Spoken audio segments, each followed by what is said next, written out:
This is the Hyundai i20. This is your alternative to the VW Polo, Ford Fiesta, Kia Rio, and the Peugeot 208. We all know that the VW Polo is the benchmark in this segment, but I think this South Korean product has some bits and pieces to challenge the Germans. Welcome to Cars 24 and welcome to this video.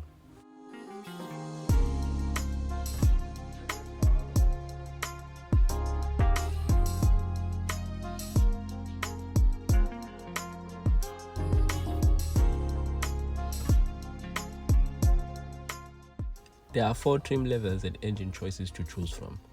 There is a 1.2 liter Motion, which has a maximum power of 61 kilowatts and 150 newton meters of torque, and has an estimated fuel consumption of 5.9 liters to 100 kilometers. The 1.4 liter Motion puts up 74 kilowatts of power and 133 newton meters of torque, and has a fuel consumption of 6.9 liters to 100 kilometers. The 1.2 liter Fluid has the same performance figures as the 1.2 liter Motion. The only difference is with the standard features like your cruise control and leather wrapped steering wheel, which you only get in the Fluid and not the Motion. Then there is a 1 liter Fluid, which produces 90 kilowatts of power and 172 newton meters of torque, and can be mated to a 6-speed manual or a 7-speed automatic gearbox, with an estimated fuel consumption of 6.5 liters to 100 kilometers and 6.9 liters to 100 kilometers respectively. Let's talk about the design of this Hyundai i20. Across the range, you have these LED daytime running lights and fog lamps as standard. You have this big grille, but not as big as the grille of its younger sister, the Grand i10. You also have this front bumper spoiler in gloss black, and design-wise, this front end is stunning.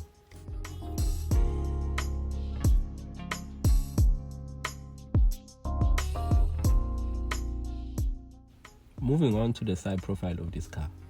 There are a lot of creases and shapes going on here, and this Fluid is running on 16-inch alloys, and on the poor models you get 15-inch steel wheels, which looks ugly. And this is simple. Hyundai also made this side profile. I like it.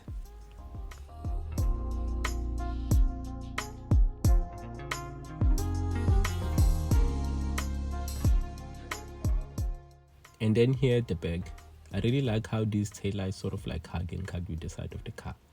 But the overall design of this back end, I think it's a mess. For me, it's overly designed. I don't like this color mixture, and I'm not a big fan of this light bar. I actually prefer the design of the old i20.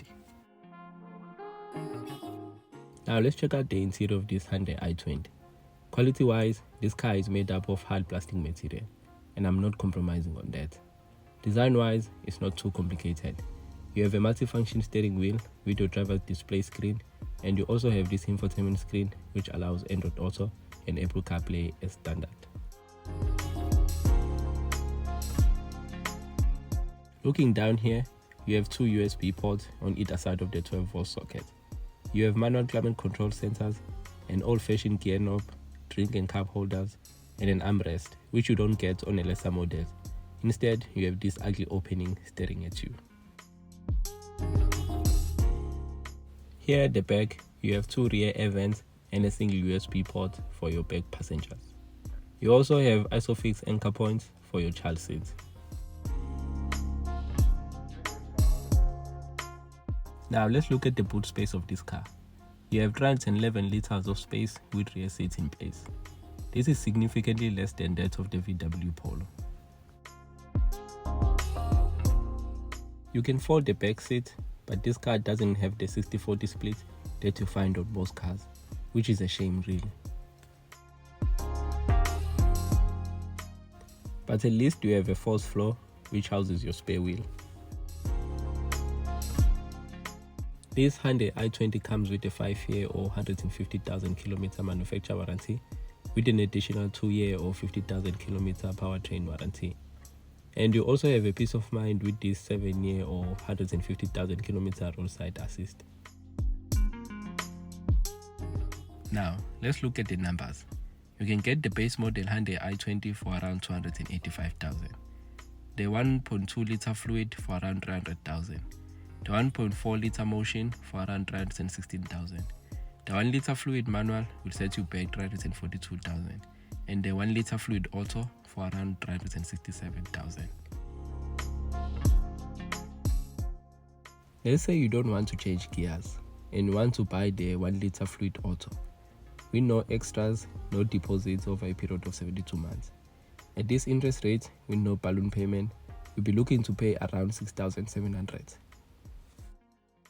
Obviously, this is just an estimate figure. You can make adjustments to your deposit, your interest rate, your term duration, and your balloon percentage, which you shouldn't even consider. If you start thinking about putting a balloon, vele ukhohlwe ukuyothenga imoto, uhambe uyogibela ama-tax. You don't afford that car.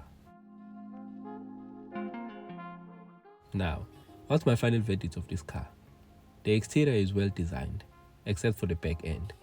There is too much plastic with the interior. The 1 liter fluid has a more powerful engine compared to the VW Polo, and is competitively priced within the hatchback segment.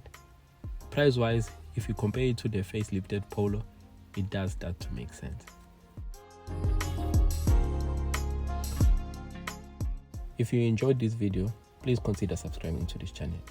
And if there is any car in particular you'd like me to review, please leave it in the comment section below. And goodbye.